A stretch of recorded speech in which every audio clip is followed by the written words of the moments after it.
तो हेलो दोस्तों, आप सभी का बहुत बहुत स्वागत है आप ही के अपने इस चैनल बी आर दे क्लासेस 11th और 12th साइंस पे। और दोस्तों, आज के इस वीडियो के अंदर हम लोग क्लास 12th हिंदी के चैप्टर 3 जिसका नाम है संपूर्ण क्रांति, इस चैप्टर के सारे ऑब्जेक्टिव क्वेश्चन को देखने वाले हैं। तो वीडियो को आप लोग शुरू से लेकर के एंड तक देखते रहिएगा। इससे पहले दोस्तों, आपके जो दो चैप्टर है बातचीत और उसने कहा था, उसका सारा का सारा क्वेश्चन मैंने ऑलरेडी करा दिया है। तो अगर आपने उसका वीडियो नहीं देखा है तो आपको इस वीडियो के नीचे डिस्क्रिप्शन में प्लेलिस्ट का लिंक मिल जाएगा, वहां पे आप लोग प्लेलिस्ट में जाकर के सभी वीडियो को देख सकते हो। चलिए हम लोग आज के इस वीडियो की शुरुआत करते हैं। देखिए, पहला क्वेश्चन आपसे ये कहता है कि जयप्रकाश नारायण की रचना का नाम क्या है। तो जयप्रकाश नारायण जी की रचना का नाम क्या है। तो देखिए, तिरछी उनकी रचना का नाम नहीं है, जूठन भी उनकी रचना का नाम नहीं है, लेकिन संपूर्ण क्रांति जो है ये उन्हीं की रचना का नाम है। तो इसका क्या हो जाएगा, फर्स्ट का हो जाएगा option number C right answer. अब देखिए दूसरे नंबर क्वेश्चन को। दूसरा नंबर क्वेश्चन आपसे ये कहता है कि छात्र आंदोलन का नेतृत्व स्वीकार करते समय जयप्रकाश नारायण की स्थिति कैसी थी। तो जब उन्होंने छात्र आंदोलन का नेतृत्व स्वीकार किया था तब जयप्रकाश नारायण जी की स्थिति कैसी थी। तो आप लोग याद रखिएगा, उनकी जो स्थिति हो गई थी वो कैसी हो गई थी, तो वो बिल्कुल ही बुढ़ापा और बीमारी की स्थिति हो गई थी। तो इसका हो जाएगा option number A right answer. अब हम लोग बढ़ते हैं अगले क्वेश्चन की ओर। तो अगला क्वेश्चन आपसे ये कहता है कि दलवहीन लोकतंत्र किसके मूल उद्देश्यों में से एक है। तो दलवहीन लोकतंत्र जो होता है, मतलब बिना किसी पार्टी का जो लोकतंत्र होता है उसको हम लोग दलवहीन लोकतंत्र कहते हैं।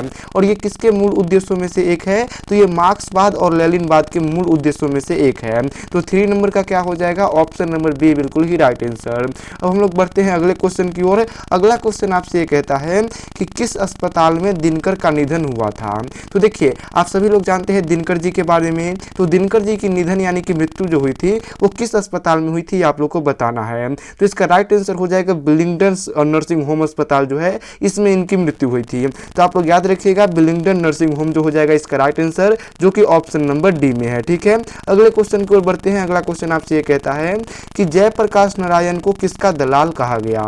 तो देखिए, जयप्रकाश नारायण जी जो थे वो अपने पढ़ाई के लिए अमेरिका गए थे, और जब अमेरिका से यहाँ आकर के उन्होंने आंदोलन किया तो उनके जो विरोधी लोग थे, यानी कि जो विरोधी लोग थे वो जो थे वो इनको क्या कहने लगे थे, वो इनको अमेरिका का दलाल कहने लगे थे। क्यों कहने लगे थे, क्योंकि ये अमेरिका पढ़ने गए थे और वहां से आकर के उनका विरोध कर रहे थे। तो इसका क्या हो जाएगा right answer, option number D यानी कि अमेरिका। ठीक है, तो आप लोग टिक कर दीजिएगा। अगले क्वेश्चन की ओर बढ़ते हैं। अगला क्वेश्चन आपसे ये कहता है कि जयप्रकाश नारायण को किसका भाषण सुनकर अमेरिका जाने की प्रेरणा मिली।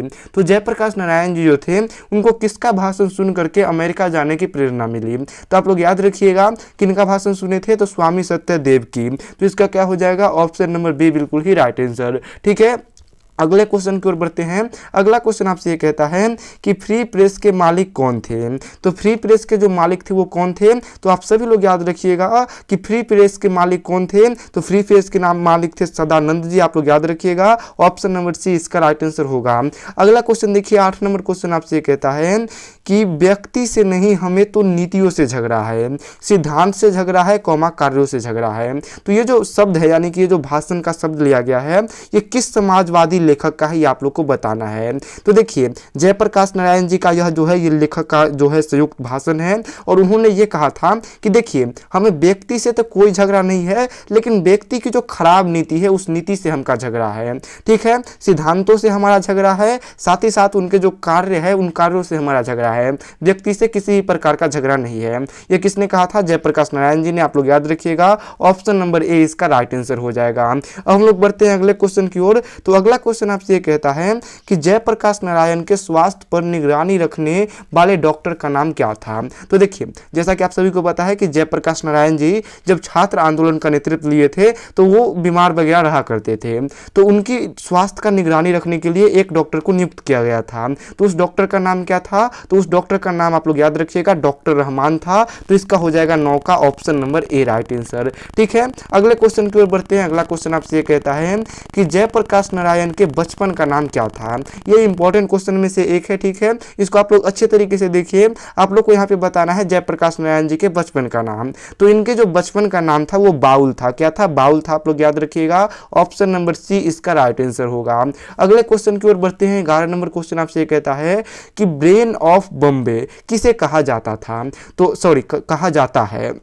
तो ब्रेन ऑफ बॉम्बे मतलब बॉम्बे का जो दिमाग है ये किसे कहा जाता है, तो ये आप लोग याद रखिएगा, ये कहा जाता है उमा शंकर दीक्षित को। तो ऑप्शन नंबर क्या हो जाएगा इसका, ए बिल्कुल ही राइट आंसर। अगला क्वेश्चन 12 नंबर आपसे ये कहता है कि जयप्रकाश नारायण जी जो थे वो मार्क्सवादी कब बने थे।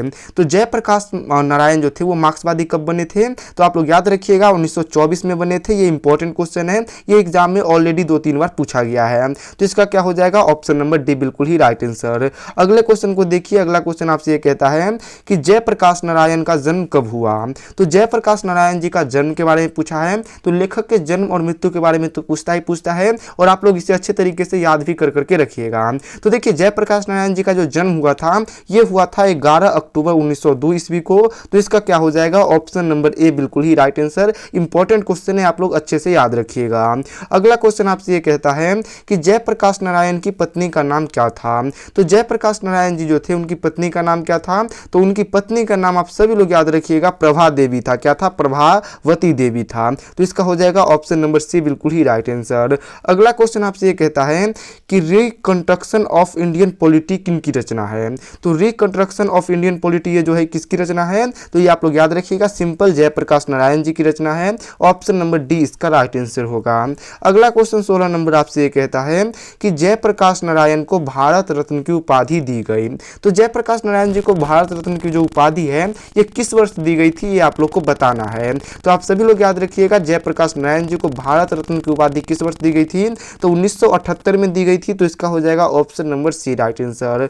अगले क्वेश्चन को देखिए, अगला क्वेश्चन आपसे ये कहता है कि संपूर्ण क्रांति किनकी रचना है या फिर किसकी रचना है। ये भी अच्छा क्वेश्चन है। आप लोग जो चैप्टर पढ़ रहे हैं चैप्टर नंबर 3 संपूर्ण क्रांति, ये किसकी रचना है, तो ये आप लोग जानते हैं कि ये जयप्रकाश नारायण जी की रचना है। तो इसका हो जाएगा ऑप्शन नंबर डी बिल्कुल ही राइट आंसर। अगले क्वेश्चन की ओर बढ़ते हैं। 18 नंबर क्वेश्चन आपसे ये कहता है कि जयप्रकाश नारायण का जन्म कहाँ हुआ था। तो जयप्रकाश नारायण जी का जो जन्म है ये आप लोग याद रखिएगा सिताब दियारा में हुआ था। कहाँ पे हुआ था, सिताब दियारा में हुआ था। तो इसका क्या हो जाएगा, option number B right answer. अगला देखिए 19 नंबर क्वेश्चन आपसे ये कहता है कि संपूर्ण क्रांति की शुरुआत कब हुई थी। तो संपूर्ण क्रांति जो हुआ था आप सभी जानते हैं संपूर्ण क्रांति के बारे में, तो इसकी शुरुआत कब हुई थी, तो इसका राइट आंसर हो जाएगा कि संपूर्ण क्रांति की शुरुआत 1974 में हुई थी। तो आप लोग याद रखिएगा 19 का हो जाएगा option number A right answer. अगले क्वेश्चन को देखिए, अगला क्वेश्चन आपसे ये कहता है कि जयप्रकाश नारायण के अनुसार देश का भविष्य किनके हाथों में है। तो जयप्रकाश नारायण जी जो थे उनके अनुसार देश का भविष्य जो है किनके हाथों में है, तो उनके अनुसार देश का भविष्य नई पीढ़ी के हाथ में है। तो इसका हो जाएगा option number B right answer. अगले क्वेश्चन की ओर बढ़ते हैं। अगला क्वेश्चन बहुत ही इंपॉर्टेंट क्वेश्चन है। क्वेश्चन कहता है कि संपूर्ण क्रांति का नारा किसने दिया। तो संपूर्ण क्रांति का नारा किसने दिया था, तो ये जयप्रकाश नारायण जी ने दिया था। आप लोग याद रखिएगा ऑप्शन नंबर बी इसका राइट आंसर होगा।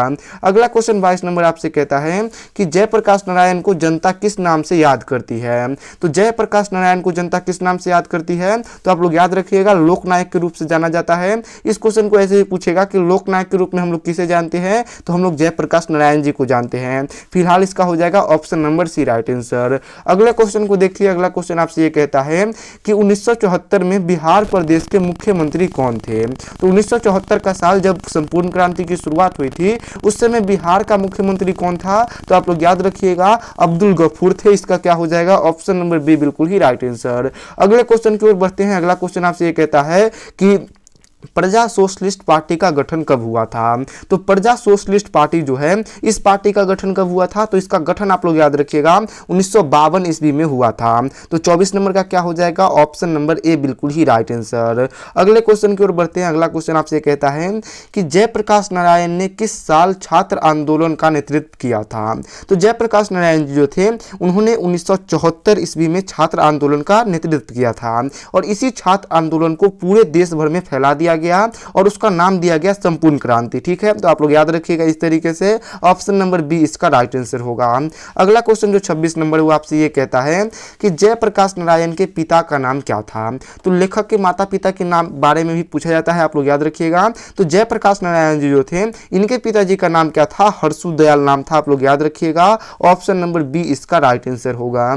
अगला देखिए 27 नंबर क्वेश्चन आपसे ये कहता है कि संपूर्ण क्रांति क्या है। तो ये जो चैप्टर नंबर 3 आप लोग का हिंदी का है, जिसका नाम है संपूर्ण क्रांति। आप लोग को बताना है कि संपूर्ण क्रांति है क्या।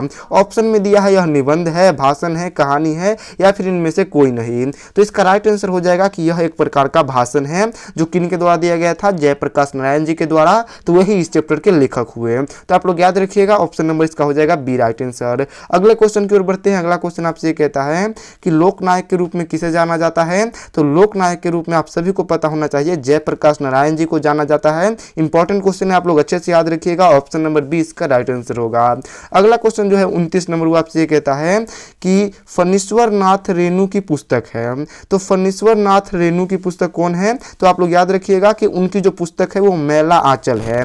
मेला आंचल किन की रचना है। तो ये फणीश्वर नाथ रेणु की रचना है। तो इसका हो जाएगा option number D right answer. अगला देखिए 30 नंबर जो क्वेश्चन है वो आपसे कहता है कि जयप्रकाश नारायण ने संपूर्ण क्रांति का ऐतिहासिक भाषण कहां और कब दिया था।